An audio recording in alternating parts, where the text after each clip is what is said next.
नमस्कार दोस्तों, मैं सरिता यादव अपने यूट्यूब चैनल पर आप लोगों का स्वागत करती हूँ। आप लोगों के बीच एक बहुत दर्दनाक नजरी लेकर आई हूँ। कैसा लगा कमेंट बॉक्स में जरूर बताइएगा।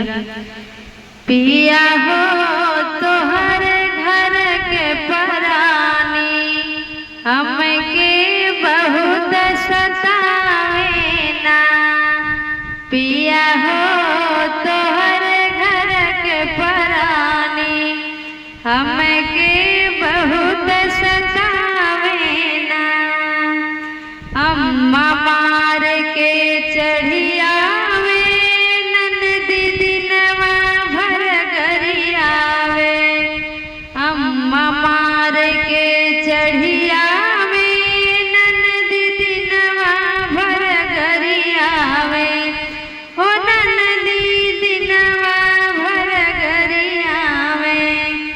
देवर बनवले बान करानी, देवर बनवले बान करानी, हमके बहुत सतावे ना।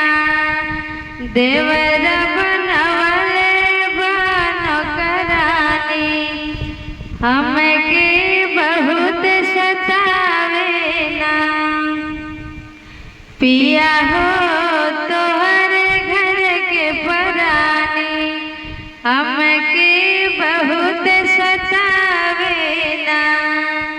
ताता कोयर कुल करवावे, गोबर झुआ भर फेंकवावे।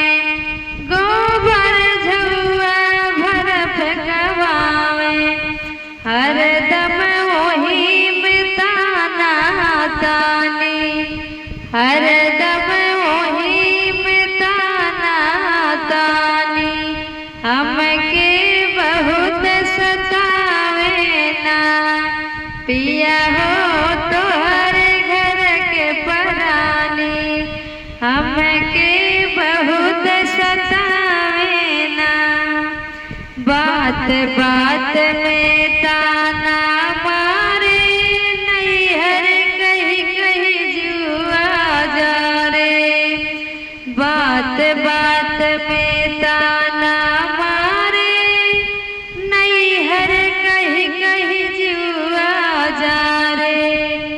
ससुर के सुख हम नाही जाने, ससुर के सुख हम ना जाने, हमके बहुत सतावे ना। पिया हो तो हर घर के परानी, हमके बहुत सतावे ना। यतने पर भीजे ना अइबा, हमके जियत तू ना पैबा।